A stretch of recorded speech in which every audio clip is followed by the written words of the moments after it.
Bien, tampoco voy a incurrir en la malfilada, porque alguna experiencia parlamentaria tiene uno, de recoger el guante del emocionado discurso del diputado Roy Daza para irme por allí, porque nosotros traemos nuestro propio discurso y vamos a hacer nuestros propios planteamientos, que por supuesto divergen absoluta y diametralmente de lo que nos ha dicho aquí el diputado Roy Daza. Sí queremos significar un solo hecho, porque es necesario que estas cosas se digan, que esa modificación ad hoc que se hizo recientemente del reglamento no ayuda a nada, ni a los que tienen mayoría, ni a los que en determinado momento no la tenemos, porque las modificaciones y la permanencia de un reglamento debe ser para todo el tiempo, porque eso suele tener el tufo de la trampilla, de la ventajilla, y eso no le hace bien a nadie. Ok, pero el reglamento ya se modificó.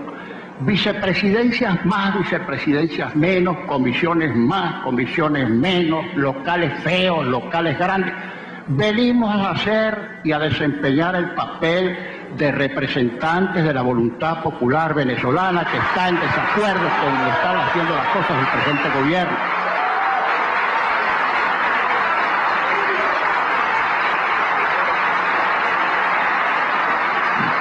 Por supuesto que nos vamos a referir a las materias de nuestra competencia.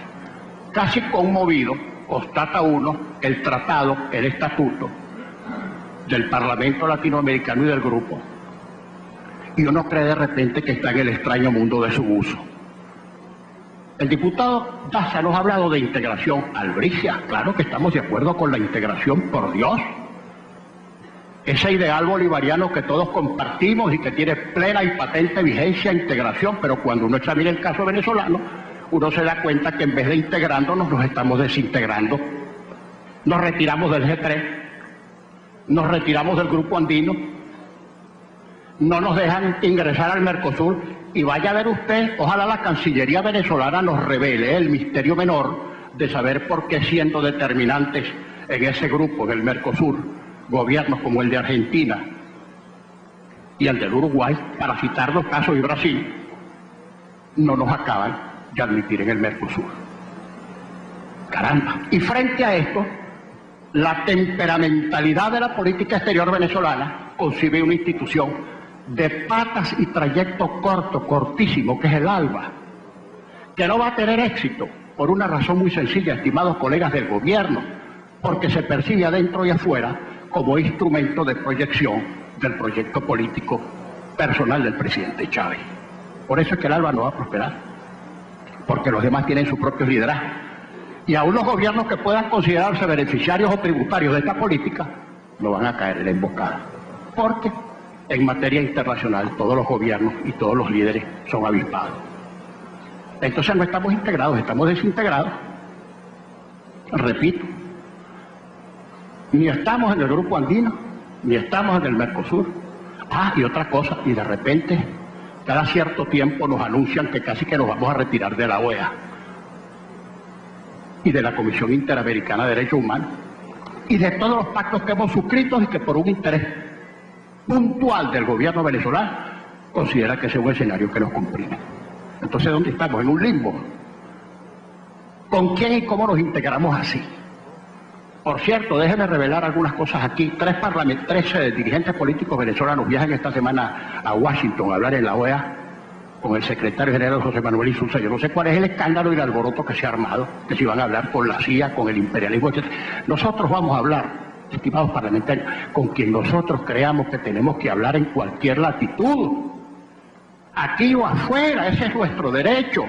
Decir en la Organización de Estados Americanos, organización en la cual Venezuela hasta este momento está presente, cuáles son nuestras angustias, nuestras preocupaciones y nuestras visiones de lo que está ocurriendo en Venezuela. ¿Por qué ese chantaje, esa presión? Si el embajador Chatterton va a la OEA, expresa allí la visión del Estado venezolano, eso nos parece muy correcto. Pero ¿por qué razón, si Ramón Guillermo Aveledo, Ismael García y Luis Aquiles Moreno van a Washington a hablar con Insulza? Eso es un pecado, un delito de traición a la patria. Por esa deformación de estar confundiendo Estado y gobierno con la persona, con la unipersonalidad, con la persona física del presidente de la República. Y eso es una deformación. Soberanía, por supuesto que somos defensores de la soberanía a todo trance, de la soberanía que puede lesionarse o vulnerarse desde afuera y desde adentro. La traición a la patria tiene muchas facetas, bien porque no se garantiza desde adentro la preservación de nuestros valores fundamentales y representantes y gentes de otros países se inmiscuyan o se entrometan en el ejercicio de funciones militares y civiles privativas de los venezolanos. Eso es traición a la patria.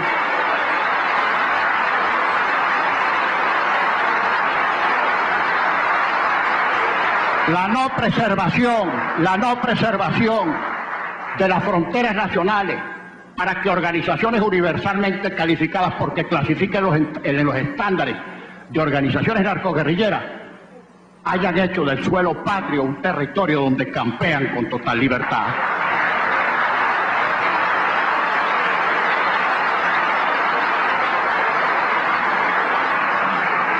No queremos que nadie vulnere la soberanía venezolana, ni desde adentro ni desde afuera. Pero refiriéndonos afuera, este tópico tiene algo que pudiéramos denominar con la palabra bidireccionalidad, que a lo mejor lexicológicamente no es una palabra correcta, pero es gráfica. Sí, nosotros no podemos aceptar que nadie se meta en los asuntos de Venezuela, pero el gobierno venezolano no se puede meter en los asuntos de los otros países tampoco. Exportar un proyecto mesiánico, exportar una doctrina, exportar una teoría, exportar una política y entrometerse en la situación de otros países. Estimados colegas del gobierno, si ustedes se ponen a revisar la posición de Venezuela en materia internacional desde el advenimiento del presidente Chávez al poder, se van a conseguir que en algún momento de su desempeño como gobierno, en algún momento ha tenido conflictos y problemas con absolutamente todos los países de América Latina, sin excepción. ¿Qué quiere decir eso? Que el gobierno venezolano se está entrometiendo en los asuntos internos de otros países simplemente porque está empeñado en llevar adelante el proyecto mesiánico del presidente Chávez. Y esto no nos conviene como país. Y nosotros, por supuesto, que no estamos de acuerdo con esa política y de esa política vamos a discrepar dentro de Venezuela y fuera de Venezuela. Así es que, colegas, acostúmbrense que en el capítulo venezolano y en las plenarias que se vayan a hacer en Panamá y en todos los foros internacionales vamos a repetir esto, que por tratarse de hechos públicos y notorios no necesitan probanza alguna.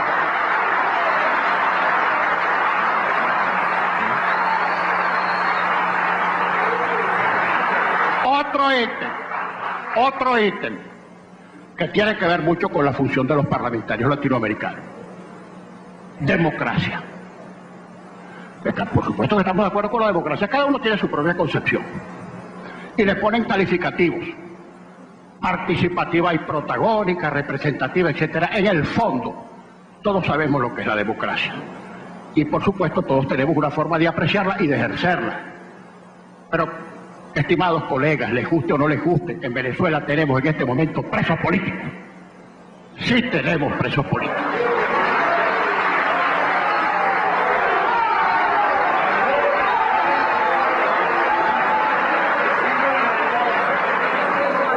Que una travesura verbal del señor presidente, ingeniosa por cierto, haya dicho reiteradamente que no se trata de presos políticos y de políticos presos, es exactamente igual. Presos políticos o políticos presos es gente que está privada de libertad y sometidas a la restricción de sus derechos por la criminalización de la disidencia, porque hechos iguales o peores perpetrados por gente que no es de la oposición existen en la más absoluta, festejada y hasta celebrada impunidad. Sí hay presos políticos en Venezuela y si hay exiliados, sí hay exiliados, todos lo sabemos. Si es que en los ámbitos internacionales esto rueda sueltamente y por cierto es uno de los flancos que está exhibiendo internacionalmente el gobierno del presidente Chávez y sabemos que esto lo preocupa.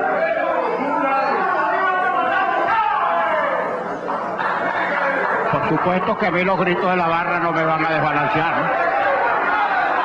Bien, entonces tenemos exiliados políticos y tenemos gente que ha sido sometida a persecución judicial por haber fundamentalmente sido acusada en razón de su militancia o de su figuración política. Así los hay. Y finalmente, le queremos decir a todos nuestros colegas que el solo hecho de que se nos anuncie, y por cierto, yo no quiero decirle a algunos que presumen de marxismo que no han visto a Marx ni por encima. Otros de los que hay aquí se lo han leído y bastante, y lo sé. Pero yo sí opino porque sé, yo cuando opino sé. Estoy viendo al colega Vargas que, por ejemplo, él sí ha leído. Yo sé que ha leído, es un hombre de profunda convicción y bien formado, aunque nunca hemos estado de acuerdo. Pero bien, para los marxistas, sea Marx, sea Lenin, sea Gramsci, que es el que matiza un poco el pensamiento, la palabra hegemonía tiene única e invariable interpretación. Por supuesto, yo no le voy a pedir a nadie que a esta altura, marxista o no marxista, se lea Marx, ni a Lenin, ni a Gramsci. Pero que el presidente anuncie de manera reiterada y además de manera muy clara, y esto le tenemos que reconocer, que el presidente Chávez no ha edulcorado el lenguaje ni utilizado circunloquios. Habló directamente. Calma. Hegemonía significa preeminencia o imposición de un sector o clase sobre todos los demás, a las buenas o a las malas. Eso es. Y cuando alguien habla de una democracia donde hay preeminencia o prevalencia de solo un sector sobre todos los demás, independiente de correlaciones cuantitativas, eso no es democracia. No es democracia.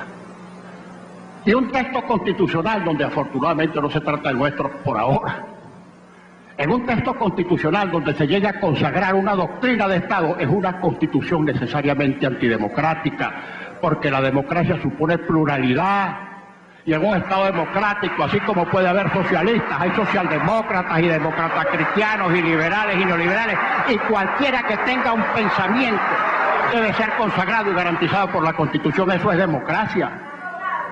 Y por último les quiero decir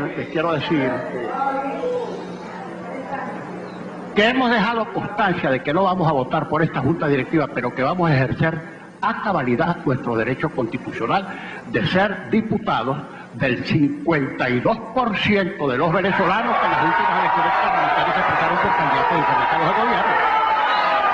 Así de simple.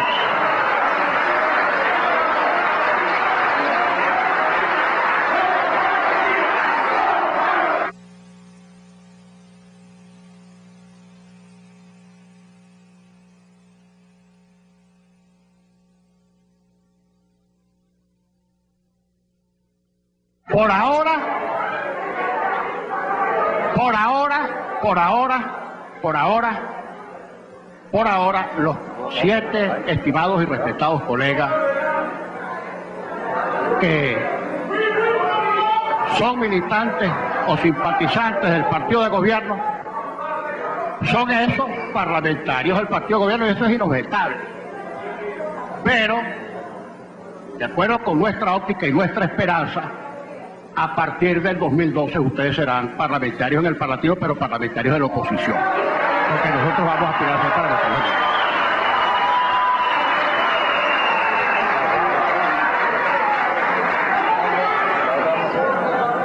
Aquí un anuncio que nos compromete a todos nosotros, a los de la oposición. Nosotros vamos a colaborar, a cooperar. Hemos convenido en que la semana que viene nos sentaremos entre todos para ver en qué comisiones vamos a participar. Y de una vez aquí queremos decirle públicamente, vamos a participar en las comisiones en las cuales manifestemos nuestra voluntad de participar. Nosotros no vamos a ir castigados a ninguna comisión. Si es que están pensando que Henry Ramos va a ir para la comisión de pesca, no pierdan el tiempo, porque si me imponen una comisión donde yo no quiero ir, no voy. No voy. Si yo tengo aptitud o facultades para discutir en una comisión, a esa es a la que voy a ir. Porque el entendimiento y el trato que todos debemos darnos es para garantizar que el Parlamento funcione, no para que no funcione. Y si alguien integra una comisión imponiéndole a la gente el lugar donde no quiere estar, esa comisión no va a funcionar. No va a funcionar. Y por eso decimos de una vez que mientras se respete el reglamento, con cuya modificación ad hoc tenemos serias reservas y lo vamos a plantear en las plenarias en Panamá, cuando se produzcan. Aún con ese reglamento les exigimos respeto, porque nosotros los respetamos a ustedes y porque ahí tenemos que vernos la cara 5 años. No me van a desbalancear, demasiado kilometraje para que un chillito me desbalancee.